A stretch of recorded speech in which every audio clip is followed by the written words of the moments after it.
Pemirsa, Iran meluncurkan serangan rudal ke pangkalan militer Amerika Serikat di Qatar dan Irak. Beberapa jam usai serangan terhadap pangkalan militer Amerika Serikat, Presiden Amerika Serikat Donald Trump mengklaim Iran dan Israel telah menyepakati gencatan senjata sementara. Namun pernyataan Trump langsung dibantah oleh Menteri Luar Negeri Iran.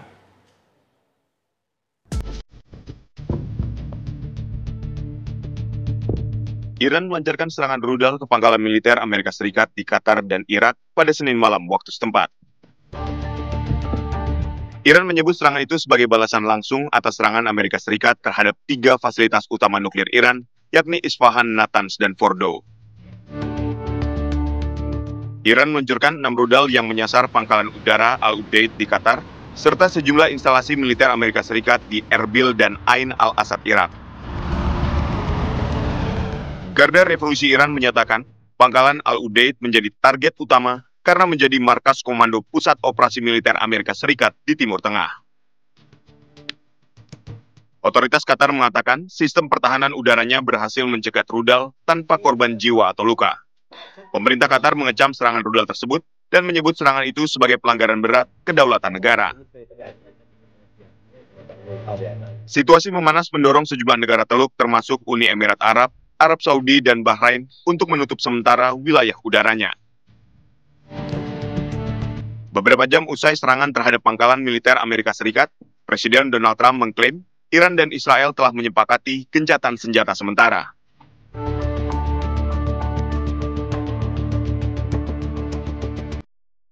Namun pernyataan Trump langsung dibantah Menteri Luar Negeri Iran, Abbas Araghchi, yang menegaskan belum ada kesepakatan apapun terkait gencatan senjata.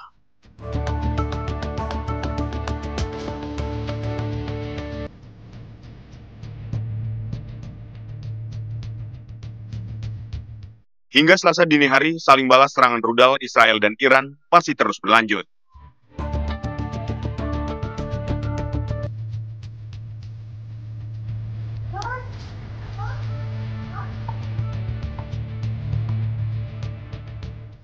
Pemirsa, Iran meluncurkan serangan rudal ke pangkalan militer Amerika Serikat di Qatar dan Irak. Lantas seperti apa makna dibalik serangan Iran ke pangkalan dan instalasi militer milik Amerika Serikat? Untuk membahasnya telah bergabung bersama kami pakar hubungan internasional UI M. Syaroni Rofi'i. Selamat sore, Mas Syaroni. Sore, Mas Aditya. Mas Syaroni, jadi apa yang bisa dimaknai dari serangan Iran ke pangkalan militer dari Amerika di Irak dan di Qatar ini? Ya, saya kira apa yang dilakukan Iran dengan menyerang pangkalan militer AS di Qatar itu bagian dari strategi Iran, saya kira, karena sepanjang 12 hari perang ini Israel menyerang Iran, kemudian Iran membalas begitu. Betul. Tapi puncaknya adalah ketika Amerika ikut campur dan menyerang 3 fasilitas mereka, Natanz, Fordow, dan Isfahan. Betul. Dihancurkan, dan Amerika dan Trump begitu bangga dengan operasi itu. Gitu.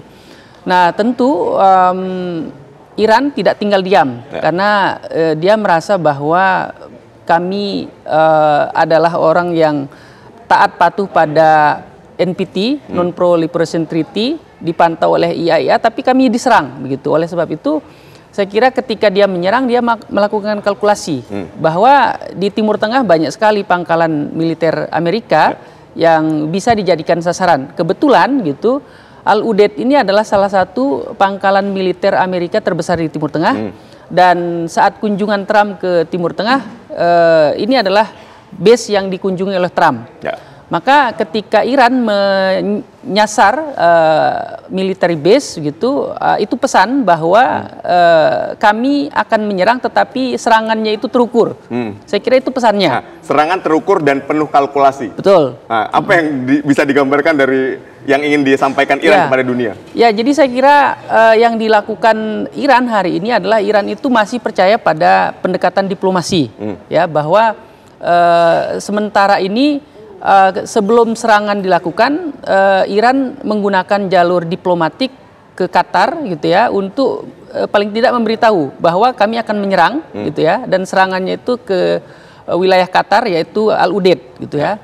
Kemudian sumber yang saya ikuti juga menyebutkan bahwa Iran juga menginfokan ke Amerika sebelum serangan. Mungkin itu ya yang membuat pangkalan dikosongkan, kemudian serangan dijatuhkan begitu. Sehingga saya melihat Iran melakukan perhitungan begitu, dan dia percaya bahwa diplomasi itu masih bisa digerakkan. Maka di level PBB, Iran meminta dukungan dari Rusia dan China untuk membawa kasus ini ke DKPBB. Maka kan setelah ada permintaan dari Iran, Dewan Keamanan PBB menggelar rapat darurat, dan rekomendasinya adalah ceasefire begitu. Jadi saya melihat bahwa Iran menganggap hubungan tetangga itu harus dijaga, dalam hal ini dengan Qatar begitu ya. Urusan dengan Amerika urusan lain. Makanya kalau kita lihat pernyataan petinggi Iran bahwa ya kami mohon maaf atas tindakan ini, tetapi kita sebagai tetangga harus tetap bersahabat begitu. Walaupun belakangan Qatar begitu mengirimkan nota keberatan gitu ya ke Sekjen PBB, ke DKPBB terkait serangan yang dilakukan Iran di wilayah kedaulatan mereka. Ketersinggungannya lebih ke sana gitu. Tapi di sisi lain Qatar juga berkontribusi pada terwujudnya gencatan senjata kali ini, Mas Aditya. Nah, kita juga melihat yang menarik adalah Iran ini melakukan lobby terhadap Presiden Rusia Vladimir Putin secara langsung datang ke Rusia. Tindak lanjut dari lobby yang dilakukan Iran ke Rusia ini seperti apa? Apakah akan mendapat dukungan secara militer atau ya tadi dukungan di jalur diplomasi? Ya, saya kira hubungan antara Iran dengan Rusia ini adalah hubungan historis gitu ya. Mereka memiliki hubungan yang sangat dekat sejak era Uni Soviet sampai sekarang gitu ya. Nah, kemudian di sisi diplomasi sejauh ini gitu ya, selama proses perundingan nuklir, Iran sangat mengandalkan Rusia dan China untuk membela Iran di forum-forum PBB. Karena kalau tidak ada Rusia, mungkin Iran dengan mudah akan disangsi gitu. Tetapi karena ada dukungan Rusia, maka opsi itu tidak terjadi.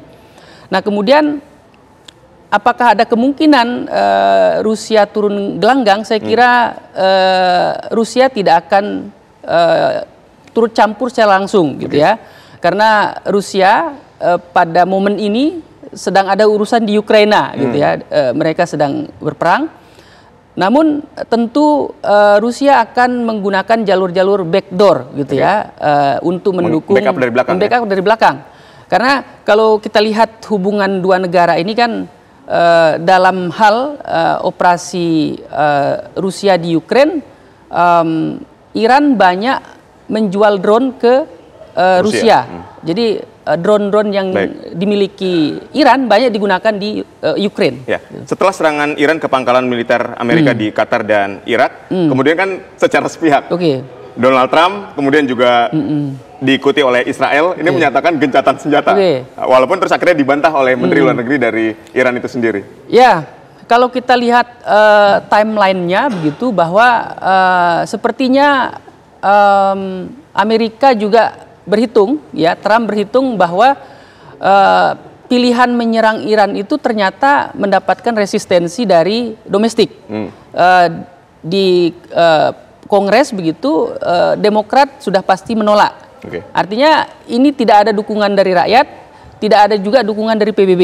Maka ini jadi masalah. Maka ada survei yang mengatakan approval rating Trump itu sekarang di angka 40%. Menurun dia. Menurun gitu ya. Artinya Trump di domestik bermasalah begitu. Sehingga kalau ini diteruskan bisa jadi impeachment kan begitu. Sehingga ya sudah, Trump ketika ada tawaran ceasefire, sudah oke, ceasefire. Maka pagi-pagi di sekitar 4 IM begitu, Trump menyatakan bahwa secara resmi perang 12 hari ini berakhir. 12 hari perang kan begitu. Jadi Trump sendiri yang menyebut terminologi perang 12 hari berakhir. Jadi dua negara ini punya stamina begitu, seperti dia mengadu orang. Kan yang menarik ini jadi klaimnya Trump begitu saja, tapi kemudian setelah Trump mengumumkan itu Israel menyerang Iran dan Iran membalas lagi. Artinya kan ini nggak bisa kita bilang bahwa gencatan senjata, apa ini cuma klaim dari Trump aja? Ya, memang ada agak problematik gitu ya tawaran ceasefire ini, karena di dalam klausul itu disebutkan gitu ya, ketika ada ceasefire yang memulai Iran dulu begitu, kemudian 5 jam berikutnya baru Israel gitu. Artinya Iran diminta menghentikan serangan dulu. Nah, pada 16 atau beberapa jam kemudian baru Israel. Artinya Israel punya kesempatan untuk menyerang lagi. Gitu. Jadi itu klausul dari ceasefire itu.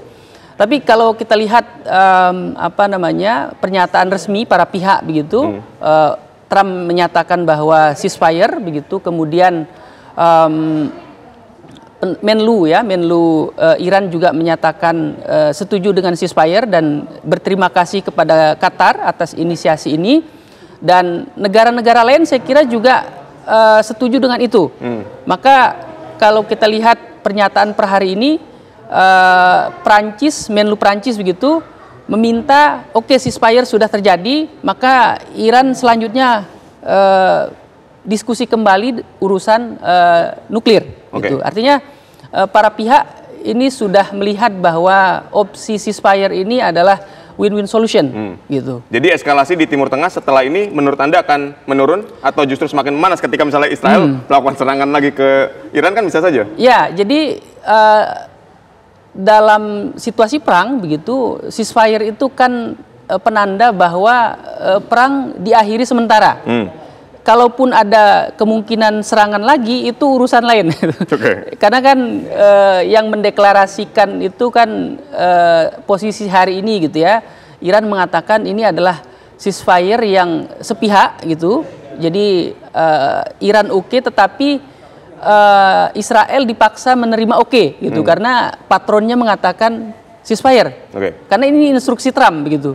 Jadi kalau Trump bilang ceasefire berarti ceasefire gitu. Jadi saya lihat gitu bahwa karena Trump yang mengatakan ceasefire berarti Israel tidak bisa berbuat banyak gitu. Jadi maka ada yang mengatakan begitu, mantan petinggi Israel, bahwa ya ini seperti kemenangan Iran dengan situasi seperti hari ini gitu ya. Ya, kita sama-sama masih akan mengamati ya, apakah eskalasi di Timur Tengah jadi mereda setelah gencatan senjata ini, atau gencatan senjata ini ya tadi sifatnya sementara dan kembali perang di sana. Terima kasih Mas Syaroni. Sama-sama Mas Aditya. Hubungan internasional dari UI telah berdialog bersama kami. Sehat dan sukses selalu untuk Anda.